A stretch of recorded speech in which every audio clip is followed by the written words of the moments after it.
ये दोनों है दो best bikes under the range of 2.5 lakh. आज करते हैं इनका कंपैरिजन एंड पता लगाते हैं which one would be the wise option for you अगर आप चाह रहे हैं 2024 में एक नई बाइक लेना।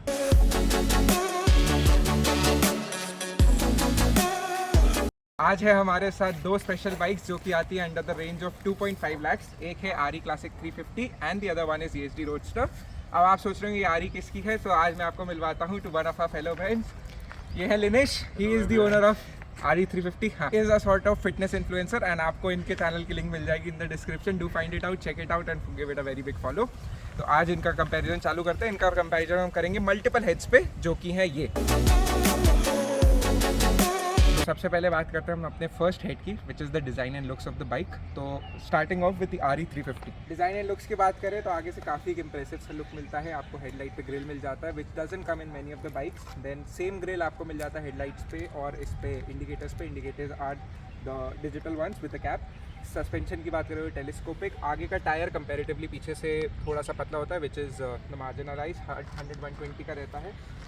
नेक्स्ट बात करें एसेसरीज़ में तो एक ये अलग चीज़ है जो इसको डिज़ाइन एंड लुक्स के मामले में थोड़ा सा अपग्रेड कर देती है विच इज़ इसका पैडॉक स्टैंड यानी कि side stand. Then next moving ahead, sideways में अगर लुक बात करें पीछे सस्पेंशन है। Then this is the carry kit जिसमें सामान कैरी रहता है। साइलेंसर इसके दो वेरिएशन आते हैं। This is one of the best selling colours जिसके कारण इसमें क्रोम वाला साइलेंसर नहीं आता, बट जो कलर है यानी कि ब्लैक टिंट ब्लैक उसके साथ ये साइलेंसर मैचेस द बेस्ट। पीछे अगर वापस आए तो हेडलाइट और पीछे वाले इंडिकेटर्स में वापस हमें ग्रिल्स मिल जाती हैं which keep it covered. Like most of the time road accidents में क्या होता है, सबसे पहले हिट यही दोनों खाते हैं। So these are all required. And इन दोनों में अगर सीट की बात करें तो स्प्लिट सीट आती है। दोनों राइडर्स और जो पिलियन रहता है उन दोनों को अपनी अलग कंफर्टेबिलिटी मिल जाती है। बैक रेस्ट और बैक के लिए सपोर्ट इसमें नहीं मिलता है क्योंकि ये है थोड़ा पुराना मॉडल, बट जो नई वाली बाइक्स हैं उसमें यहाँ पे साइड सपोर्ट भी मिलता है, वो एडिशनल होता है। आप ऑफकोर्स एसेसरीज में ऐड ऑन करा सकते हैं। बैक रेस्ट के लिए ये है। नेक्स्ट बात करते हैं इसकी एनालॉग की, यानी कि जो इसका स्पीडोमीटर ओडोमीटर है। This being a model of 2020 इसका एनालॉग आता है, बट अगर आप 23 और 24 वाले मॉडल्स में जाएंगे तो वो सेमी डिजिटल सेमी एनालॉग है। कुछ सारी चीज़ें यानी कि स्पीडोमीटर आपको एनालॉग मिलता है, पेट्रोल रैंकिंग और फ्यूल एफिशिएंसी वाला मीटर आपको डिजिटल मिल जाता है। So this was about the आरी 350। Moving ahead we have the ESD roadster. Similar features आते हैं, डिजिटल हेडलैम्प्स मिलते हैं, फिर आगे की हेडलाइट है। इस पे दोनों एसेसरीज जो उसमें ग्रिल्स मिलती हैं वो इसमें मिल जाती है, बट उसमें इट्स एन एड ऑन। इसमें it comes out an accessory, वो कंपनी की साइड से रहती है, बट इसमें there is an additional cost to it. ये जो लाइट्स है मैंने अलग से लगवाए हुए हैं। सस्पेंशंस आर अलग, अगेन टेलीस्कोपिक, बट इसमें थोड़े से कवर्स मिल जाते हैं to just make the breathing a bit easier. Guards के लिए हमें साइड गार्ड ये मिल जाता है। Not so good looking as the आरी 350 but it does the job. It's pretty trident और काफ़ी अच्छा रह जाता है। एक हीट रेगुलेटर मिल जाता है जो कि गाड़ी की ओवर हीटिंग बचाता है। Whenever your bike starts heating, fan चालू हो जाता है, it starts cooling the bike. Next बात करें अगर साइड में तो अगेन सिमिलर व्यू मिल जाता है। Again the back suspensions, the kit और silencer. Seat is again a split seat, तो वापस राइडर और पिलियन के लिए दोनों अच्छा है। बैक रेस्ट थोड़ा सा उठा हुआ होता है, तो अगर पिलियन चाहे तो आराम से पीछे टिक के बैठ सकता है, तो that is one add on in the ESD roadster. पीछे आते हुए again the back light and the indicators are same without the grill, same look. अगर इसके एनालॉग मतलब स्पीडोमीटर और ओडोमीटर की बात करें तो इट कम्स कम्प्लीटली डिजिटल। और पर्सनली अगर मैं अपना बोलूँ तो मेरे को ज़्यादा फीजिबल लगता है द फुल डिजिटल। मतलब मेरे को एंग्जाइटी आती है जब वो कांटा ऊपर बढ़ रहा होता है, मेरे को समझ नहीं आता स्पीड मेरी 42 है कि 43 है। मतलब इट्स वेरी एंग्शियस, इसमें एग्जैक्ट नंबर मिल जाता है। That's one edge for me. Mirrors दोनों साइड मिरर्स मिल जाते हैं, उसमें भी ऑप्शन रहता है आरी 350 में आपको कौन सा लेना है, साइड अटैच लेने हैं कि हिंज्ड लेने हैं या फिर बिलो अटैच लेने हैं। That's totally on you. So ये थी design and looks of the ESD roadster and the आरी 350। तो नेक्स्ट हम बात करते हैं about the features of the bike which are one of the most listed option. तो स्टार्ट करते हैं आरी 350 से। First of all the engine, इसमें आपको मिलता है एक 349 cc का इंजन जो कि पावर प्रोड्यूस करता है about 20.3 PS at the RPM of 6300 का RPM लगता है। तो it is a proper cruising and की बाइक, तो वो आपको फीचर्स मिल जाते हैं। वेट की बात करें तो 195 kg है और स्पीड और वेट रेशो मेरे हिसाब से तो काफ़ी मेंटेन्ड है फॉर अ राइडर जिसको एक स्मूथ राइड एंजॉय करनी है। इनके बाद बात करें तो इसका पेट्रोल टैंक जो है इट इज़ ऑफ 13.5 लीटर्स, तो अच्छी खासी आपको कैपेसिटी मिल जाती है। फुल टैंक में आप अच्छा जा सकते हैं। फ्यूल इकोनॉमी की बात करें तो कंपनी तो बोलती है 44 तक जाएगा, बट ऑन एंड मेरे को तो लगता है राइडर पे डिपेंड करता है। बहुत हार्श चलाओगे तो गिर के 30 पे भी आ जाएगा, आप बहुत बेहतरीन चलाओगे तो आप मे बी 40 अचीव कर सकते हो। ब्रेक्स की बात करें तो this bike being one of the top models, इसमें दोनों ही ब्रेक आते हैं, फ्रंट डिस्क ब्रेक भी, बैक डिस्क ब्रेक भी with dual channel ABS। But आप ऑप्ट आउट कर सकते हैं, इसके मल्टीपल वेरिएंट्स आते हैं जिसमें आप चूज़ कर सकते हैं कि आपको सिर्फ फ्रंट चाहिए या सिर्फ बैक चाहिए या फिर दोनों चाहिए। तो प्राइसेस उसके अकॉर्डिंग 10-15 हज़ार का अंतर आता जाता रहता है। सीट हाइट की अगर बात करें तो it's 790 with the wheel base यानी कि ground clearance of around 135 mm, तो which is a very good ground clearance, क्योंकि इस ग्राउंड क्लियरेंस पे इसको एक मिडल स्टैंड मिल जाता है जो कि एज अ राइडर मैं बता रहा हूँ काफ़ी यूज़फुल हो जाता है। तो that's one very good thing. Talking about the ESD roadster, तो इसमें आपको मिल जाता है 350 cc, अगर कंपनी रजिस्टर्ड माने तो इट्स 334 cc, बट मानते इसको 350 cc बाइक ही है। इसकी अगर पावर की बात करें तो इट कम्स टू 29 PS, जो कि एक 9 PS का अंतर है। सुनने में 9 छोटा नंबर है पर जब चलाते हैं तो बहुत बड़ा लगता है, which gives an RPM of 7300 RPM। तो वो जो एक स्पोर्टी वाला लुक है और स्पोर्टी वाला जो फील है वो सिर्फ दिखने में नहीं है, राइडिंग के समय भी पता चलता है। इसके अलावा अगर हम बात करें डिस्क ब्रेक की, तो इसमें एक ही मॉडल आता है, कोई मल्टीपल मॉडल या वेरिएंट्स नहीं है RE की तरह, सब इसमें एक साथ ही मिलता है। That is dual channel ABS with front disc brake and back disc brake, दोनों साथ में मिलते हैं। सस्पेंशन के बारे में मैंने आपको बता दिया। जो इसका इंजन है दैट इज़ लिक्विड कूल्ड और इसमें इट इज़ एयर कूल्ड।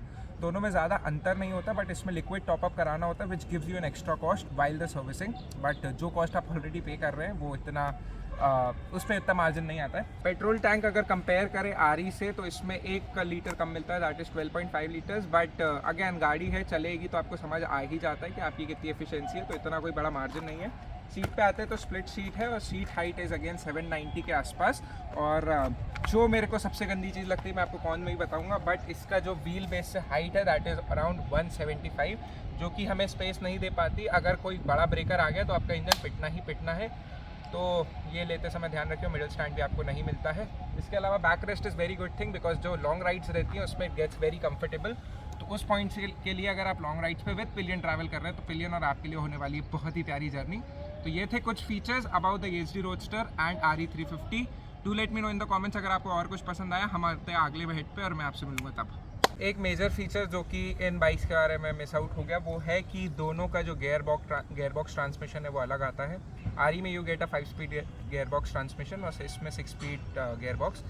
अब अगर बात करें डिफरेंस की तो कितना क्या एक्सपीरियंस आता है, तो मैं ये नहीं बोलूँगा बहुत एक्सपीरियंस आता है, बट हाँ ये क्रूजिंग बाइक है तो 5 स्पीड जस्टिफाइज। ये थोड़ी सी सेमी स्पोर्टिश है तो 6 speed also justifies.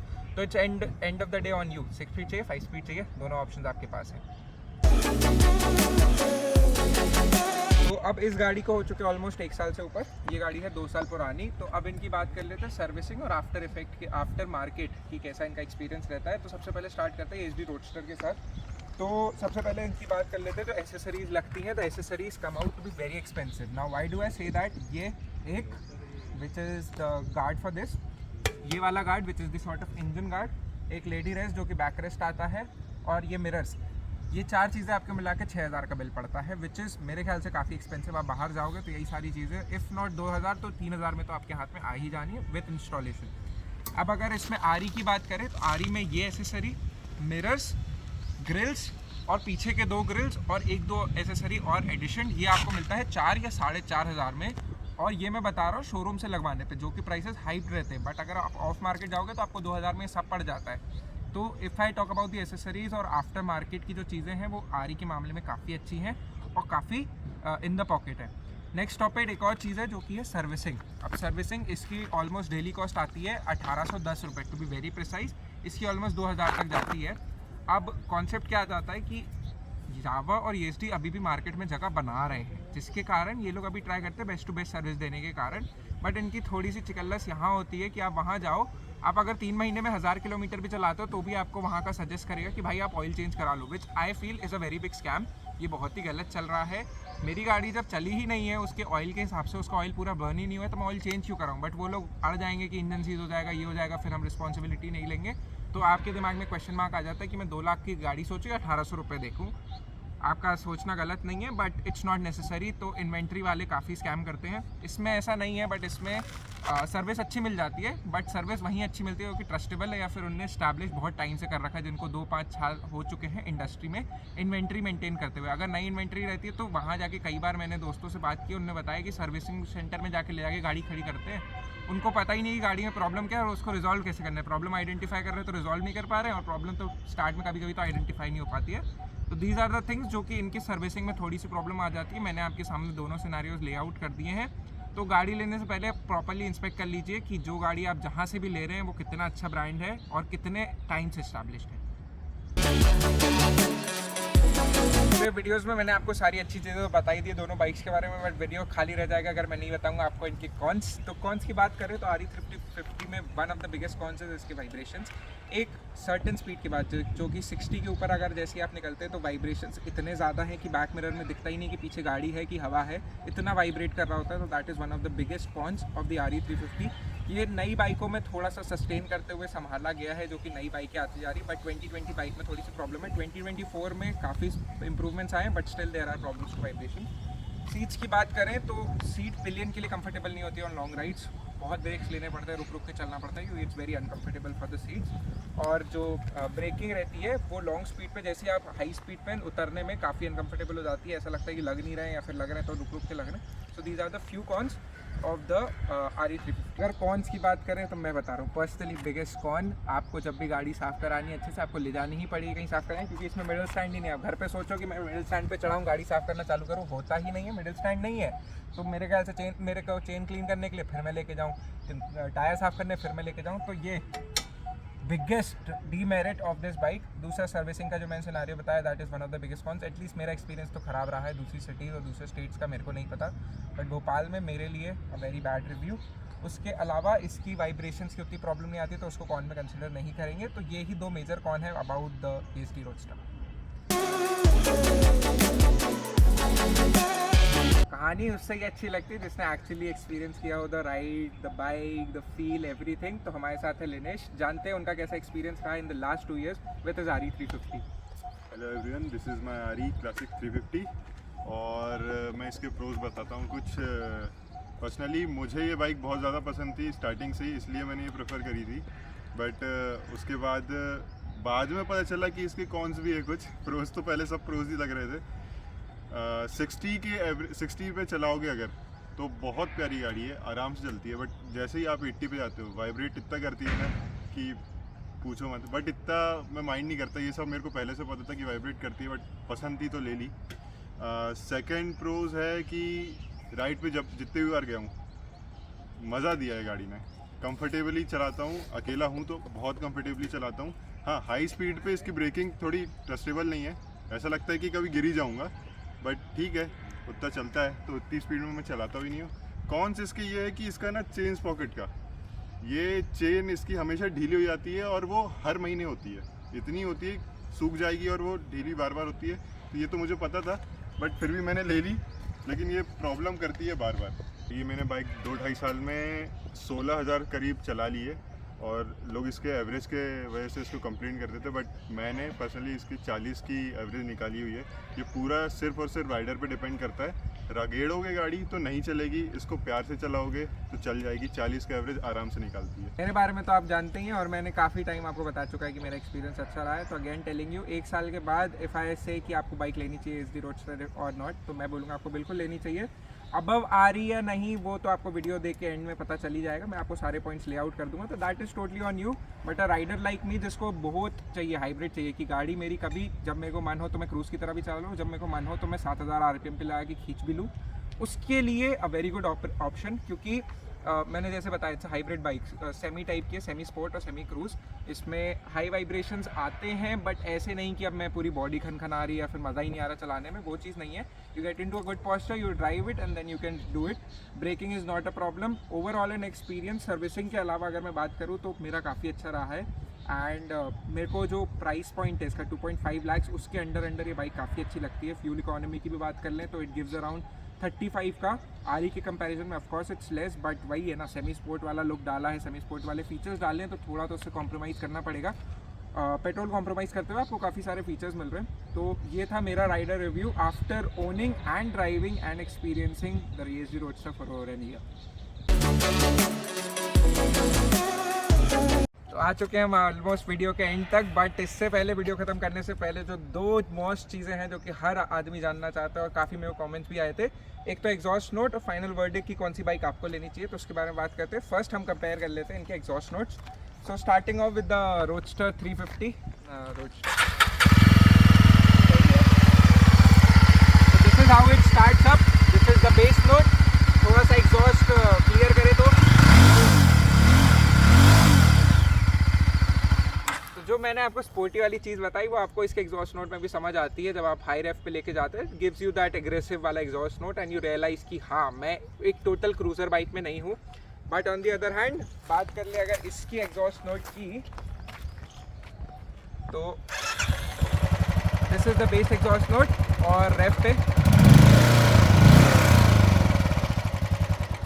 This is the exhaust note at around 1000 RPM। उससे ज़्यादा मैंने खींचा नहीं। अब क्यों नहीं खींचा? क्योंकि उतना एग्रेसिव नहीं दिखता इसका एग्रेसिव है। Again it being a total cruiser bike, ये बाइक वो है जिस पे आप बैठ के एक मिनान से चलते रहो। It is not one of the bikes कि आप अगर हाईवे देखो तो आपने 80 खींचना चालू कर दिया, 120 खींचना चालू कर दिया।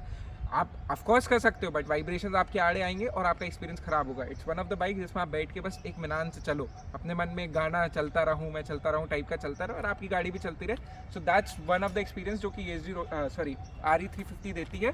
तो अगर फाइनल वर्डिक्ट की बात करें तो अगर आप वो इंसान हैं जिसको एक गाड़ी चाहिए, एक क्रूज़र चाहिए जिस पे आप आराम से एक कंफर्टेबल पोस्चर में बैठ जाए, you go out for long rides, आपको थ्रिल एंजॉय नहीं करना बट आपको अपने चलते हुए व्यूज़ एंजॉय करने हैं एंड ओवरऑल आपको एक गाड़ी जो कि अच्छा एवरेज भी दे दे, अच्छी पावर भी दे दे, अच्छा एक्सपीरियंस भी दे दे, वैसे वाले अगर आप उस कैटेगरी में फॉलो करते हैं तो the RE 350 is for you.